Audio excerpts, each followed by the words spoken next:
झारखंड में पहले फेज का नामांकन खत्म हो चुका है। दूसरे फेज के लिए नॉमिनेशन की प्रक्रिया जारी है।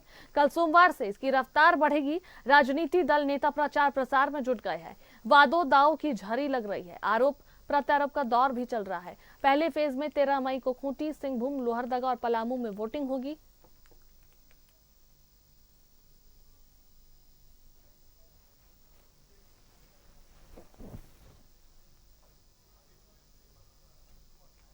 और इस पर अधिक बातचीत के लिए हमारे संवाददाता राजेश खूंटी से जुड़े हुए, सीधा उनका रुख करते हैं।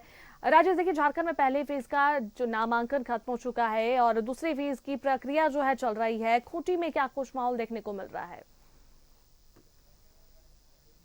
देखिए, आज सुबह सुबह मैं आया हूं खूंटी में, तो गर्मी का एहसास हो रहा था, लेकिन मौसम ने परिवर्तन किया है। अब बारिश हो रही है और बहुत तेज बारिश नहीं हो रही है, लेकिन हल्की बारिश हुई है, तो मौसम थोड़ा सुहाना हो गया। जहां तक राजनीतिक मौसम की बात करें तो यहाँ पर चर्चा बहुत तेज है, और चूंकि पहले चरण में यहाँ पर मतदान होना है, तो और यहाँ नामांकन की प्रक्रिया पूरी हो चुकी है। अब नाम वापसी का समय सिर्फ बचा है। उसके बाद सारा परिदृश्य स्पष्ट हो जाएगा कि यहाँ पर मुकाबला कितने लोगों के बीच होगा और कैसा होगा।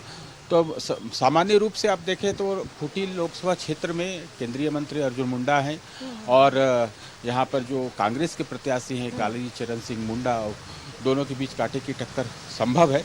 और यहाँ पर जो मिजाज है वो खूंटी एक पुराना शहर रहा है, और यहाँ पर जैसा कि हम सभी जानते हैं, कड़िया मुंडा बीजेपी के पुराने दिग्गज नेता रहे हैं, और वो कई बार यहाँ पर से सांसद चुने गए हैं। यहाँ पर इस शहर से नीलकंठ सिंह मुंडा बीजेपी के विधायक रहे हैं।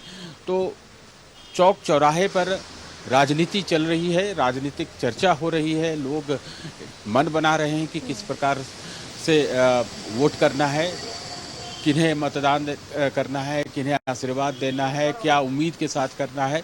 ये तमाम चीज़ें लोगों के मन में है, यहाँ के मतदाताओं के मन में है। जैसा कि हम सभी जानते हैं कि 2019 के लोकसभा चुनाव में केंद्रीय मंत्री अर्जुन मुंडा जो है मार्जिनली जीते थे, और उस लिहाज से देखें तो लोग अलग अलग चर्चा कर रहे हैं कि इस बार किस प्रकार का मुकाबला होगा, क्या मार्जिन बढ़ेगा या फिर परिणाम कुछ और हो सकता है। जैसे कि कांग्रेस के प्रत्याशी और कांग्रेस के नेताओं का कहना है कि इस बार जो है अच्छी मार्जिन से कांग्रेस जीतेगी, क्योंकि उन लोगों का ये आरोप रहा है कि 2019 के लोकसभा चुनाव में कहीं न कहीं धांधली की गई थी।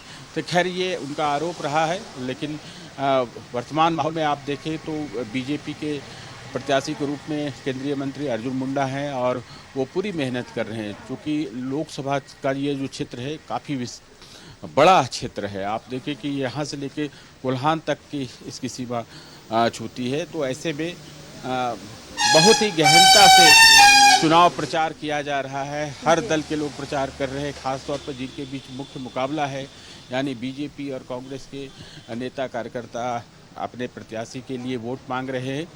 और मुझे लगता है कि अब वो समय, कल के बाद से ये सरगर्मी और तेज होगी। कल नामांकन वापसी का अंतिम दिन होगा, और उसके बाद से ये चुनाव प्रचार अभियान तेज होगा। तो धीरे धीरे परिदृश्य साफ होगा।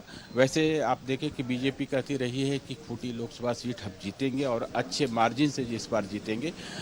केंद्रीय मंत्री अर्जुन मुंडा भी काफ़ी मेहनत कर रहे हैं। अब जनता पर निर्भर करता है कि वह किसे आशीर्वाद देती है। अनुष्का। बिल्कुल राजेश, तो देखिए, पहले फेज में जो है 13 मई को खूंटी में वोटिंग होने वाली है, और इसी को लेकर वहां की जो जनता भी है उत्साहित होगी, जिस तरीके से अभी फिलहाल देखने को मिल रहा है, क्योंकि प्रक्रिया जो है पूरी हो चुकी है नामांकन की। पहली फेज में नामांकन वहां पर हुआ। अब नाम वापसी का, जैसा आपने बताया कि अब समय है नाम वापसी, अगर किसी को कराना है तो वो करा सकते हैं। फिलहाल अब आगे क्या कुछ होता है वो देखने वाली बात होगी। बहुत बहुत धन्यवाद तमाम बातचीत करने के लिए राजेश।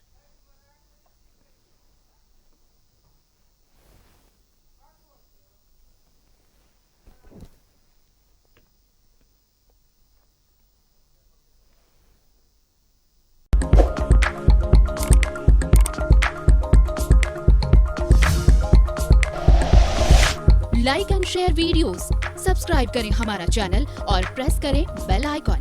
न्यूज़ 11 भारत, सच है तो दिखेगा।